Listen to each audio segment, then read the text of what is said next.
नमस्कार बच्चों। आज हम कक्षा 10 विषय गणित अध्याय 6 जिसका नाम है त्रिभुज के बारे में पढ़ेंगे।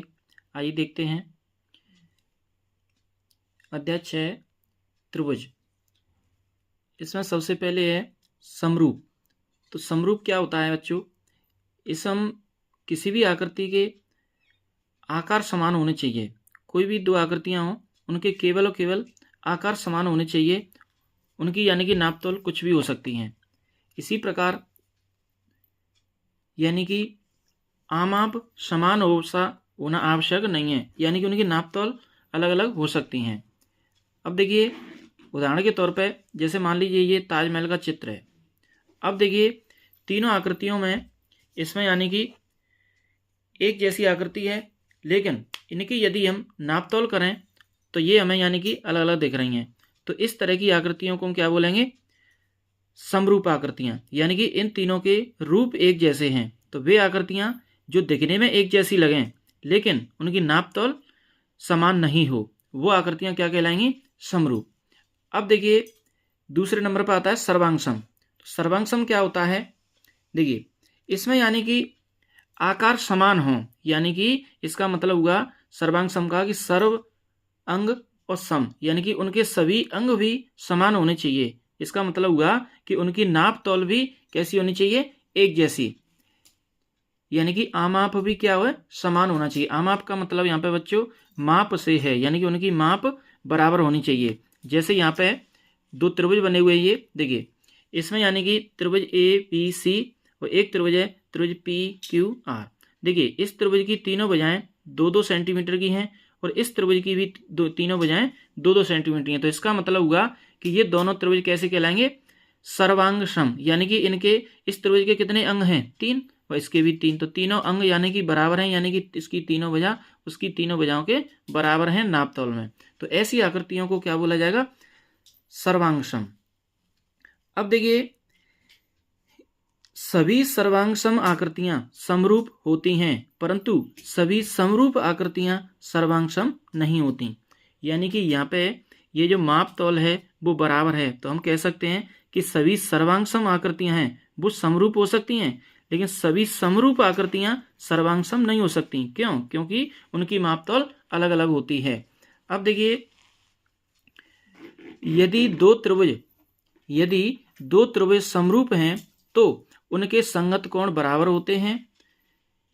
दूसरे नंबर पर उनकी संगत भुजाओं का अनुपात बराबर होता है। ये बात बच्चों बहुत ही महत्वपूर्ण है कि हमें पता होना चाहिए कि दो त्रिभुज या कोई भी आकृतियां हों दो, यदि वो समरूप हैं तो एक तो क्या है कि उनके संगत कोण बराबर होंगे और एक उनकी जो भुजाओं का अनुपात होगा वो बराबर होगा। ये हमें ध्यान में रखना जरूरी है। जैसे देखिए कोई दो त्रिभुज हैं ABC और एक है त्रिभुज PQR। तो इसका देखिए कोण A कोण P के बराबर होगा, कोण B कोण Q के बराबर होगा, कोण C कोण R के बराबर होगा। अब देखिए हम बात कर लेते हैं भुजाओं की। तो भुजा देखिए इसकी पहली भुजा कौन सी है? AB। तो ये AB भुजा इस दूसरे त्रिभुज P की भुजा के समानुपाती होगी, यानी AB का और PQ का अनुपात कैसा होगा? समान। इसी प्रकार इसकी भुजा जैसे ये BC है तो इसकी QR, तो BC बटे QR यानी कि इसका अनुपात। या फिर तीसरी भुजा AC तो इसकी PR, तो AC कहो या CA कहो एक ही बात है, तो CA बराबर PR, यानी कि इन दोनों भुजाओं का अनुपात, इनका अनुपात और इनका अनुपात आपस में कैसा होगा? समानुपात। अब देखिए यहाँ पे चिन्ह की बात करें तो चिन्ह के बारे में बताया गया है कि समरूप त्रिभुज होते हैं उनका चिन्ह इस टाइप से होता है, और सर्वांग सम त्रिभुज होते हैं या सर्वांग सम आकृतियां उनका चिन्ह इस तरह से होता है, यानी कि दो लाइन सीधी होंगी और एक ये टेढ़ी लाइन होगी। तो इस प्रकार हमें ध्यान रखना है कि समरूप का चिन्ह एक सिंगल लाइन होगी वो भी टेढ़ी, और सर्वांग सम में दो सीधी लाइन होंगी और एक टेढ़ी। ये दोनों चिन्ह हो गए। अब देखिए प्रश्नावली 6.1 इसके सवालों को देखते हैं।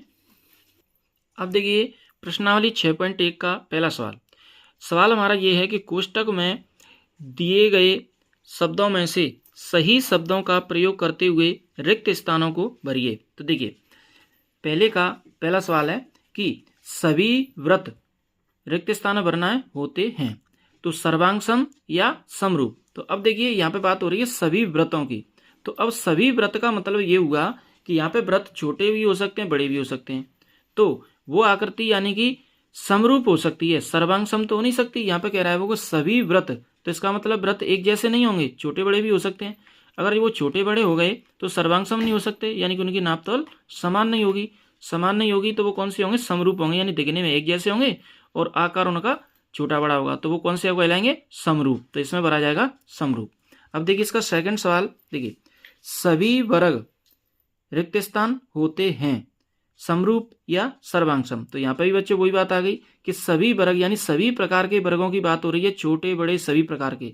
तो सभी वर्ग दिखने में कैसे होंगे? एक जैसे, यानी कि उनके रूप समान होंगे, लेकिन आकृतियां उनकी नापतोल यानी कि अलग अलग होंगी, तो वो कैसे कहलाएंगे? समरूप।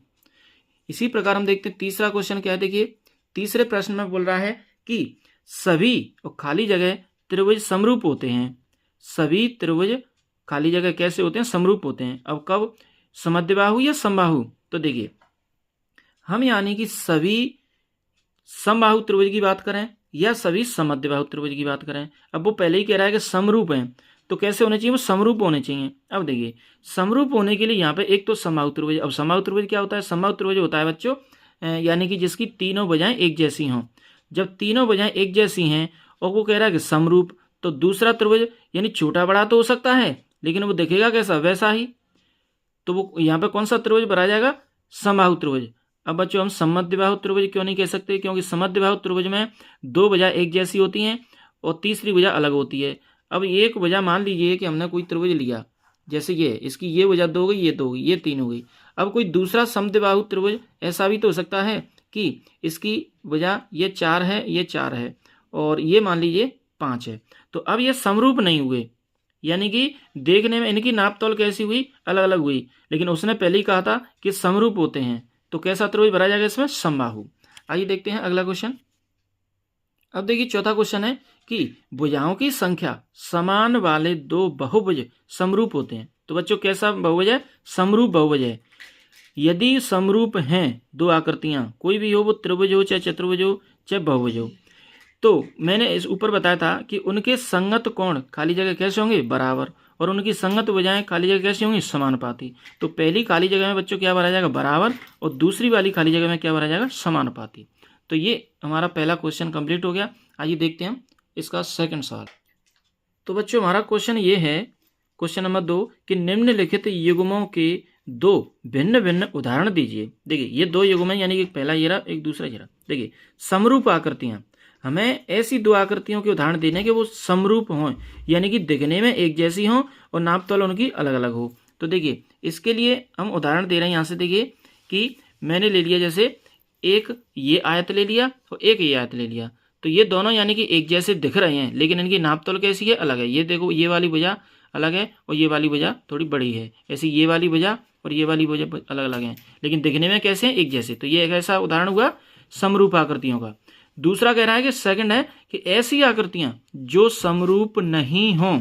अब देखिए समरूप नहीं हों, तो इसका मतलब क्या हुआ?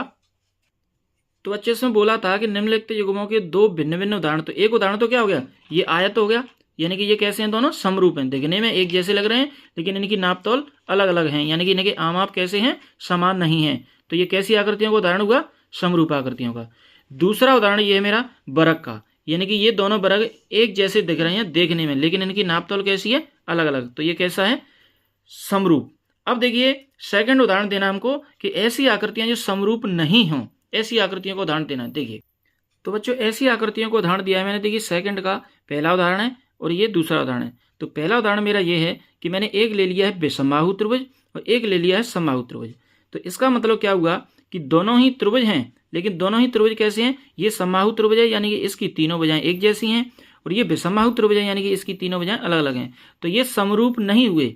समरूप हुए का मतलब है कि इनकी माप तो अलग अलग हैं, लेकिन इनके रूप एक जैसे नहीं है। जबकि समरूप होने के लिए रूप एक जैसे चाहिए, तो वो हमसे कह रहा है कि ऐसा उदाहरण दो जो समरूप नहीं हो, यानी कि रूप एक जैसे नहीं हो। तो देख लीजिए दोनों के रूप अलग अलग हैं, तो ये कैसा उदाहरण हुआ? जो समरूप नहीं है। इसी प्रकार मैंने दूसरा उदाहरण लिया है यहाँ से कि एक ले लिया है मैंने समद्विबाहु त्रिभुज और एक ले लिया है समकोण त्रिभुज। तो यहाँ पे भी दोनों के रूप अलग अलग हैं। जब रूप अलग अलग हो जाते हैं तो वो समरूप नहीं होते हैं, यानी कि यही हमसे पूछा था उसने कि समरूप नहीं हो ऐसी उदाहरण दीजिए। तो ये उदाहरण दूसरा हो गया, समद्विबाहु त्रिभुज और समकोण त्रिभुज। आइए देखते हैं अगला क्वेश्चन। तो यहाँ पे बच्चों हमारा क्वेश्चन नंबर 3 में बताया कि देखिए, बताइए कि निम्नलिखित चतुर्भुज समरूप है या नहीं। देखिए, एक चतुर्भुज ये है हमारा, एक चतुर्भुज ये है, हमें ये पता लगाना है इसका कि ये समरूप है या नहीं। तो बच्चों हम ऊपर बता चुके हैं, समरूप होने के लिए उनके रूप एक जैसे होने चाहिए, माप भले ही अलग अलग हों। तो यहाँ पे देख लीजिए कि इसका रूप कैसा दिख रहा है, बिल्कुल एकदम चौकोर दिख रहा है, यानी कि 90 डिग्री पे है चारों कॉर्नर। यहाँ पे लेकिन चारों कॉर्नर 90 डिग्री पे नहीं है, तो इनके रूप एक जैसे नहीं है, तो यह समरूप नहीं है। अब दूसरा तरीका क्या होगा, देखिए यहाँ पे बिल्कुल लिख करके बताया गया है। देखिए कि पहला आंसर इसमें बोला था कि है या नहीं, तो आंसर क्या होगा, नहीं। अब क्या कारण है, क्योंकि यहाँ पे संगत भुजाएं समानुपाती हैं परंतु संगत कोण बराबर नहीं है। समरूप आकृतियां होने के लिए हमने एक विशेषता बताई थी, क्या कि उनके संगत कोण बराबर होते हैं और भुजाएं समानुपाती होती हैं। तो यहाँ पे हम देखें तो इनकी भुजाएं समानुपाती हैं, यहाँ पे इनकी भुजाएं समानुपाती हैं। कैसे, देखिए ये वाली भुजा पी क्यू और ये ए बी, तो यहाँ से यानी कि ये पी क्यू वटे ए बी, तो ये कितना है, पी क्यू कितना 1.5 और ए बी कितना है 3। तो यहाँ से ये पॉइंट हटेगा, या ये कह दो कि 1.5 से ये 2 बार कट गया, तो इसका अनुपात कितना है 1/2। इसी प्रकार हम यहाँ से लें कि ये क्यू आर लें हम, तो ये क्यू आर और इसके संगत कौन सी भुजा होगी, बी सी। तो यहाँ से बी सी, क्यू आर कितना है 1.5 और बी सी कितना है 3, तो इससे भी ये कितना आया 1/2। इसी प्रकार यहाँ से हम लें आर एस, तो ये आर एस किसके संगत होगा, सी डी के।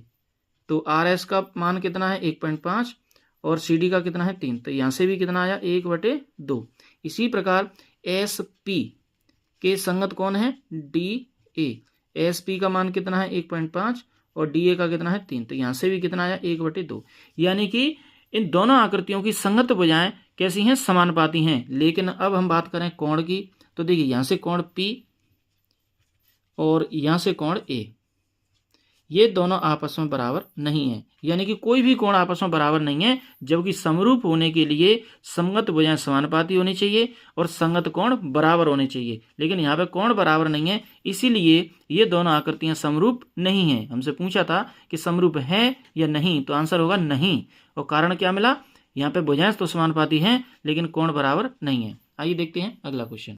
देखिए बच्चों, अब हम देखते हैं एक प्रमेय हमारी 6.1। क्या प्रमेय है, देखिए, यदि किसी त्रिभुज की एक भुजा के समांतर अन्य दो भुजाओं को भिन्न भिन्न बिंदुओं पर प्रतिच्छेद करने के लिए एक रेखा खींची जाए, तो ये अन्य दो भुजाएं एक ही अनुपात में विभाजित हो जाती हैं। देखिए इसको हम समझते हैं।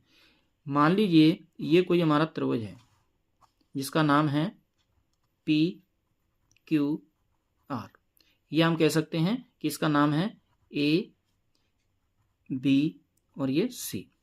क्या नाम है इसका, ए बी सी। अब देखिए क्या कह रहा है कि किसी त्रिभुज की एक भुजा के समांतर, तो देखिए मैंने कोई भुजा ले ली जैसे ये बी सी, इसके समांतर मैंने एक रेखा खींची। क्या कह रहा है, भुजा के समांतर अन्य दो रेखाओं को भिन्न भिन्न बिंदुओं पर प्रतिच्छेद करने के लिए एक रेखा खींची जाए, तो मैंने रेखा ये खींच दी और इसने अन्य दो भुजा, देखिए मैंने इस त्रिभुज की एक भुजा ली है कौन सी, बी सी, जिसके समांतर मैंने बी सी मैंने ले ली, तो इस त्रिभुज की अन्य दो भुजा कौन सी बची, ये ए बी और ए सी। तो इसके समांतर जो रेखा खींची गई है ये वाली, इस रेखा ने क्या किया कि इस ए बी को और इस ए सी को दो भिन्न भिन्न बिंदुओं पर काट दिया, जिसका नाम ले देता हूं मैं डी ई। ये बिंदु डी है और ये बिंदु ई है, तो ये कौन सी रेखा बन गई, डी ई। अब क्या कह रहा है, तो ये अन्य दो भुजाएं एक ही अनुपात में विभाजित हो जाती हैं। यानी कि एक भुजा तो मैंने कौन सी ली थी, बी सी, जिसके समांतर मैंने क्या खींचा, एक रेखा खींची डी ई। उस रेखा ने क्या किया, इस त्रिभुज की अन्य दो भुजाएं ए बी और ए सी को भिन्न भिन्न बिंदुओं पर काट दिया। तो ये रेखा क्या करती है, इन दो अन्य भुजाओं को एक समान अनुपात में काटती है। यानी कि यहां से एक टुकड़ा ये और ये, तो इसका अनुपात क्या बनेगा, ए डी वटे डी बी। क्या बनेगा, ए डी वटे डी बी बराबर किसके होगा, ए ई वटे ई सी, ए ई वटे ई सी। यानी कि इनका अनुपात और इनका अनुपात आपस में कैसा होगा, बराबर। तो बच्चे ये बात आपको ध्यान रखनी है, ये बहुत ही महत्वपूर्ण बात है। और इस प्रमेय को हम थेल्स प्रमेय के नाम से भी जानते हैं। ये यानी कि आगे आने वाले सभी सवालों में काम आएगी। दोबारा से समझ लें, देखिए क्या है कि कोई त्रिभुज ABC है जिसकी मैंने कोई एक भुजा ले ली BC। इस BC के समांतर मैंने अन्य दो भुजाओं को रेखा खींची, कैसी कि वो यानी कि भिन्न भिन्न बिंदुओं पर प्रतिच्छेद करती है अन्य दो भुजाओं को। तो BC के अलावा अन्य दो भुजाएं कौन सी हो गई, AB और AC। तो AB को D बिंदु पर और AC को E बिंदु पर, ये दो भिन्न भिन्न बिंदु हो गए और इनको मिलाने वाली ये रेखा होगी DE। तो ये DE क्या करती है कि अन्य दो भुजाओं को दो अनुपात में काटती है। एक यहाँ से ये दोनों टुकड़ों का अनुपात और इधर से इन दोनों का अनुपात कैसा होगा, आपस में बराबर। तो अब यानी कि ये हमें ध्यान रखना है। और ये कभी कभी सिद्ध करने के लिए भी आ जाता है कि सिद्ध कीजिए किसी त्रिभुज की एक भुजा के समांतर खींची गई रेखा अन्य दो भुजाओं जो शेष भुजाएं बचती हैं उनको एक समान अनुपात में काटती है। अब देखिए इसको कैसे सिद्ध करेंगे, आइए देखते हैं। अब देखिए सिद्ध कैसे करते हैं। तो देखिए ये हमारा चित्र है, कोई त्रिभुज ABC है ये, और इसमें यानी कि BC को समांतर माना है, यानी कि BC के समांतर। तो BC के अलावा दो भुजाएं कौन सी बच गई, AB और AC। तो इसके समांतर कोई रेखा खींची गई है DE, जो कि अन्य दो भुजाओं को D पर और E पर काट रही है। और ये D बिंदु इस AB भुजा को दो भागों में बांट रहा है, AD और DB। और ये E बिंदु इस AC को बांट रहा है, AE और EC, दो भागों में। अब देखिए कैसे लिखते हैं सवाल को। सबसे पहला स्टेप होता है सिद्ध करने वाले सवालों में, यानी कि दिया है। तो हमें सवाल में यानी कि क्या दिया है, सवाल नहीं है बच्चों, ये क्या है, प्रमेय। तो हमें प्रमेय में दिया क्या है, तो हमें यानी कि दिया है कि त्रिभुज ABC में भुजा BC के समांतर एक रेखा DE खींची गई है, जो AB को D बिंदु पर तथा AC को E बिंदु पर प्रतिच्छेद करती है। ये बच्चों कितना किसमें किया हमने, दिया है। हमें दिया है के बाद में दूसरा स्टेप लिखते हैं हम, सिद्ध करना है। तो सिद्ध क्या करना है, देखिए तो सिद्ध करवाने में हम पहले ही बता चुके हमें क्या सिद्ध करना है। प्रमेय में बोला था कि ये दोनों बिंदु अन्य दो भुजाओं को समान अनुपात में विभाजित करते हैं, यानी कि हमें सिद्ध करके ये लाना है कि AD और DB का अनुपात, AE और EC का अनुपात आपस में कैसा होना चाहिए, बराबर। ये रखो, तो सिद्ध करना है क्या, AD बटे DB और AE बटे EC कैसा है, आपस में बराबर, यानी ये हमको आंसर लाना है। अब देखिए इसके बाद में तीसरा स्टेप आता है हमारा रचना। रचना यानी कि हम अपनी तरफ से इसमें कुछ रेखाएं खींच रहे हैं या नहीं, ये वाली चीज, तो वो क्या कहलाती है, रचना। अब देखिए रचना में हमने क्या किया है कि जो हमारा चित्र था, देखिए हमने क्या किया कि जो हमारा D बिंदु था उस D को यानी कि हम मिला रहे हैं D से, हमने क्या किया है, D से हमने क्या किया कि ये जो रेखा AB है यानी कि भुजा AB, इस D बिंदु से इस AB भुजा पर क्या डाला है, M बिंदु पर यानी कि एक लंब डाल दिया। देखिए ये हमारी AC भुजा है, ये हमारा बिंदु D है जो प्रतिच्छेद बिंदु था, यानी D और E। तो उसमें से हम D बिंदु की बात कर रहे हैं। तो D बिंदु से हमने क्या किया कि AC लाइन पर हमने M बिंदु को प्रतिच्छेद करते हुए यानी कि लंब डाल दिया है। तो D से AC पर लंब डाला है हमने क्या, DM। तथा इसी प्रकार देखो ये प्रतिच्छेद बिंदु E था, E से हम इस AB रेखा पर क्या डाल रहे हैं, लंब। कहाँ है, ये रहा, N बिंदु पर। तो क्या लंब डाला है, EN। तो E से AB पर EN लंब डाला। तथा इसके बाद में क्या किया हमने कि इस B से इस प्रतिच्छेद बिंदु E को मिला दिया और D से यानी कि इसको मिला दिया, D और C मिला दिया और B और E मिला दिया। ये हमने लिखा, देखो B से E को और D से C को मिलाया। ये हमारा हो गया रचना में। अब देखिए उपपत्ति। तो बच्चों सवाल में जो चित्र बना था वो मैंने ये बना लिया है। देखिए अब देखो उपपत्ति में क्या लिखेंगे हम, यहाँ पे हमें त्रिभुज के क्षेत्रफल की जरूरत पड़ेगी। तो देखो त्रिभुज के क्षेत्रफल का क्या सूत्र होता है, यहाँ पे मैंने लिख दिया है, क्योंकि त्रिभुज का क्षेत्रफल बराबर 1/2 आधार गुणा ऊंचाई, 1/2 आधार गुणा ऊंचाई। अब देखिए चित्र में यहाँ पे हम देखिए दो त्रिभुजों की बात करेंगे, कौन कौन से, हमें यानी कि दो इसमें से ऐसे त्रिभुज लेने हैं जिसमें यानी कि AD आ जाए और DB आ जाए। तो देखिए AD आने के लिए मैं त्रिभुज ले रहा हूं ADE। कौन सा, ADE, ये रहा, देखो A, यहां से ये वाला त्रिभुज, ये मैंने डबल लाइन खींच दी है, ये वाला त्रिभुज ADE।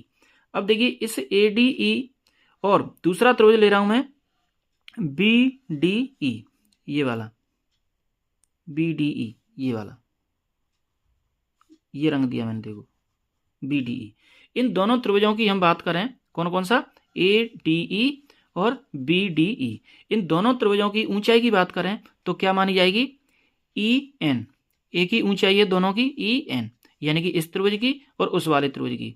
और इनके आधार की बात की जाए तो इस ADE का आधार क्या है, AD, और BDE का जो आधार है वो है DV कहो या BD कहो।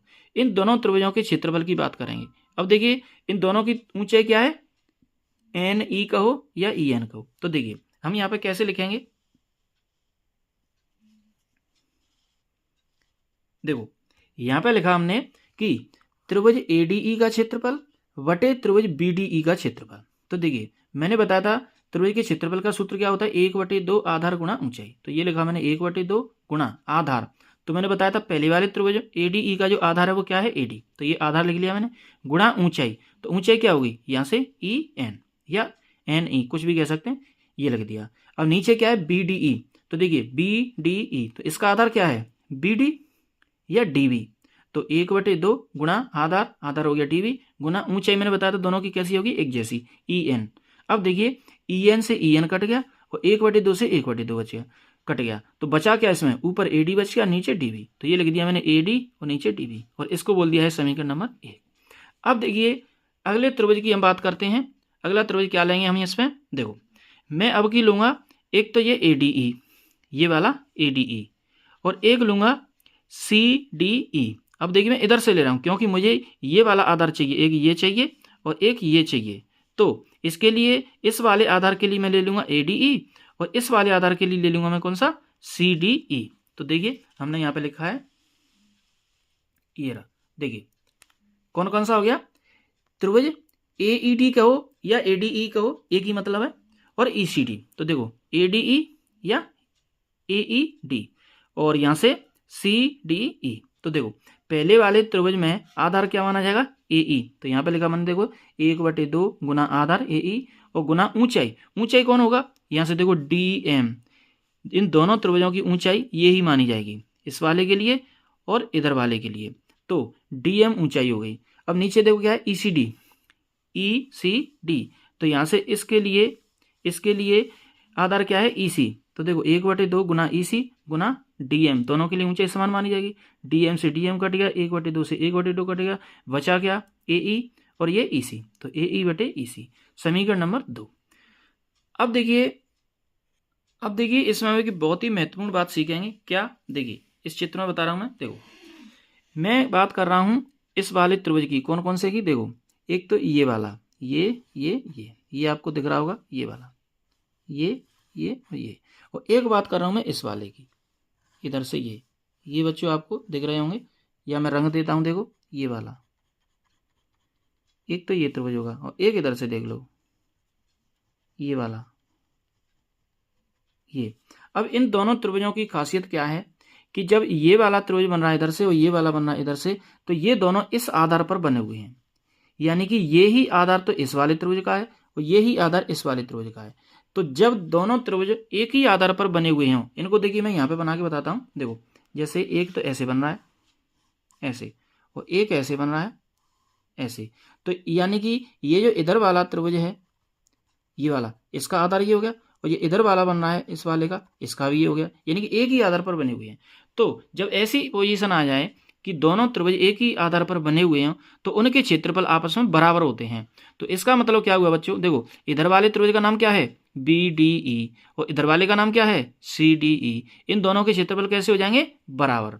ये एक प्रमेय होती है अपने आप में कि जब एक ही आधार पर बने त्रिभुज होते हैं तो उन दोनों त्रिभुजों के क्षेत्रफल आपस में बराबर होते हैं। तो ये लाइन बच्चों मैंने यहाँ पे लिख दी है, देखो चूंकि त्रिभुज BDE का क्षेत्रफल बराबर है त्रिभुज CED या CDE का क्षेत्रफल, तो मैं क्या करूंगा कि जो मेरा समीकरण नंबर 2 है ये वाला, इसमें देखिए क्या था, त्रिभुज ADE का क्षेत्रफल बटे ECD का क्षेत्रफल। तो मैं इस ECD की जगह पे क्या रख दूंगा, BDE रख दूंगा। तो देखो त्रिभुज AED तो ये रखा है मेरा त्रिभुज AED, और जिस ECD की जगह पे, तो ECD की जगह पे क्या कर दूंगा, BDE, ये कर दिया मैंने BDE, बराबर ये वाला चल ही रहा है, समीकरण नंबर 2 की बात कर रहे हैं। मैंने समीकरण नंबर 2 में क्या किया है कि ऊपर AED है वो तो ये रखा है, देखो नीचे ECD की जगह पे मैंने BDE रख दिया, ये रख दिया, और बराबर में इसके में क्या था AE/EC जो ये रहा। अब देखिए यहाँ से आगे, अब देखिए बच्चों समीकरण 1 पर ध्यान दीजिए। समीकरण नंबर 1 क्या कह रहा है, ADE/BDE, और ये भी AED/BDE, यानी इसका मतलब ये वाला भाग और ये वाला भाग कैसा हो गया, बराबर। और यहां से इस ये वाला भाग किसके बराबर है, AD/DB। तो इस वाले की जगह पे मैं क्या रख दूंगा, AD/DB, तो वो आपस में क्या हो जाएंगे, बराबर। यानी कि ये बराबर में क्या है, AE/EC। और ये वाली चीज समीकरण नंबर 1 से देखिए, समीकरण नंबर 1 ये रहा कि ये वाला किसके बराबर है, AED और BDE। तो AED कहो या ADE/BDE किसके बराबर है, AD/DB के। तो बराबर में इसकी जगह पर क्या रख दूंगा, AD/DB। और यही बच्चों मुझे सिद्ध करना था, जो हमें सिद्ध करने में पूछ रहा था कि क्या सिद्ध करना है, तो वो हमें यही सिद्ध करना था। देख लीजिए, देखो सिद्ध करना में मैंने क्या लिखा था, AD/DB बराबर AE/EC। और ये हमारा आज का कि AD/DB बराबर AE/EC। तो बच्चों ये रख दिया हमने कि इसलिए AD/DB बराबर AE/EC और इति सिद्ध। तो ये चीज़ हमको यानी कि दिमाग में रखनी है कि AD/DB बराबर AE/EC, यानी कि किसी त्रिभुज की एक भुजा के समांतर खींची गई रेखा तीसरी भुजा के समांतर होती है और उसकी आधी भी होती है। ये भी बात आगे आएगी, अभी देखना। तो बच्चों अब हम देखते हैं प्रश्नावली 6.2 का पहला सवाल। देखिए क्या कह रहा है कि आकृति 6.17 फर्स्ट और सेकंड में DE समांतर BC है।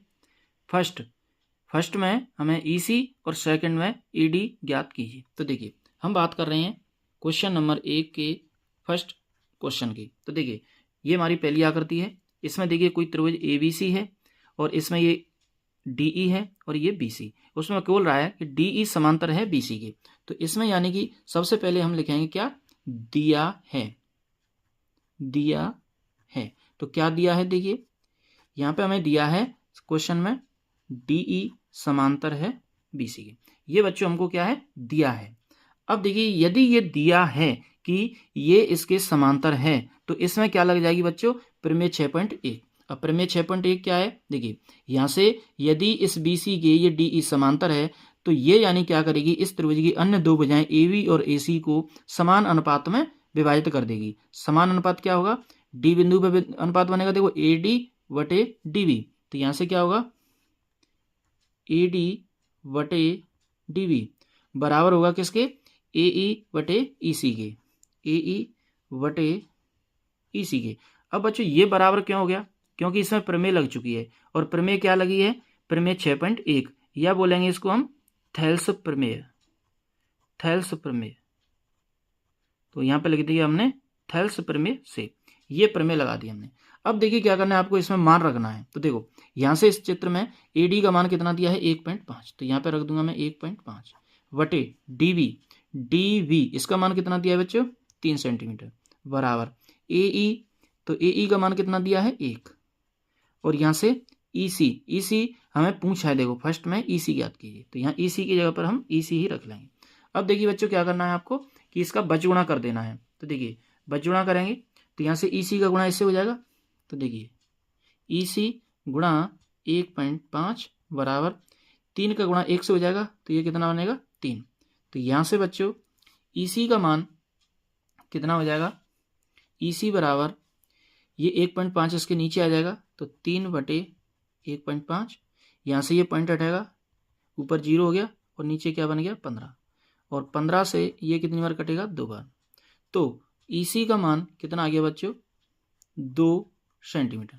और यहाँ पे लिख देंगे हम, अतः EC का मान 2 सेंटीमीटर है। तो ये बच्चों हमारा पहले क्वेश्चन का फर्स्ट सवाल हल हो गया। अब देखिए देखते हैं इसका सेकंड सवाल। तो सेकंड सवाल में क्या है, इसका पहले का सेकंड चित्र बना है, कोई त्रिभुज ABC है जिसमें ये DE है और ये दे रखा है कि DE BC के समांतर है। तो ये हमारा सेकंड सवाल। तो सेकंड में क्या दिया है, सबसे पहले हम दिया है लिखेंगे। दिया है में क्या है कि DE समांतर है किसके, BC के। यदि DE BC के समांतर है तो इसका मतलब इसमें प्रमेय लग जाएगी। अब कैसे लगती है, इस बिंदु D और E पे लगेगी। देखो AD बटे DB, AD बटे DB बराबर होगा किसके, AE बटे EC के, AE बटे EC के। ये क्यों बराबर हो गया, थेल्स प्रमेय से। उस प्रमेय 6.1 को हम क्या बोल रहे हैं, थेल्स प्रमेय। तो यहाँ पे लिख देंगे हम थेल्स प्रमेय से। अब देखिए इसमें मान रखना है हमको। तो देखो हमें सेकंड में क्या ज्ञात करना था, AD। तो AD की जगह पे तो AD ही रहेगा, तो AD रख दो। DB का मान कितना है, देखो DB 7.2। अब देखिए बराबर AE कितना है 1.8 बटे EC कितना है 5.4। अब देखिए इनका बचगुणा कर लेंगे तो यहाँ से क्या आएगा, AD गुणा 5.4 और ये 7.2 गुणा 1.8। यहाँ से यदि हमें AD निकालना है तो ये 7.2 गुणा 1.8 और बटे में क्या आ जाएगा 5.4। अब देखिए ये पॉइंट से मैंने ये पॉइंट काट दिया और 18 से ये कितनी बार कटा, 3 बार। अब क्या बच गया 7.2 बटे 3। अब देखिए इस 3 से मैं इसको काटूंगा तो देखिए AD बराबर 3 का भाग 7 में कितनी बार जाएगा, 2 बार। 3 दूनी 6, एक बचेगा यहाँ पे तो ये हो जाएगा 3 चौके 12। तो यहाँ पे लिख देंगे हम कि अतः AD का मान 2.4 सेंटीमीटर है। ये हमारा आंसर हो गया। बच्चों वीडियो पसंद आए तो वीडियो को लाइक करें, शेयर करें और चैनल को सब्सक्राइब करें।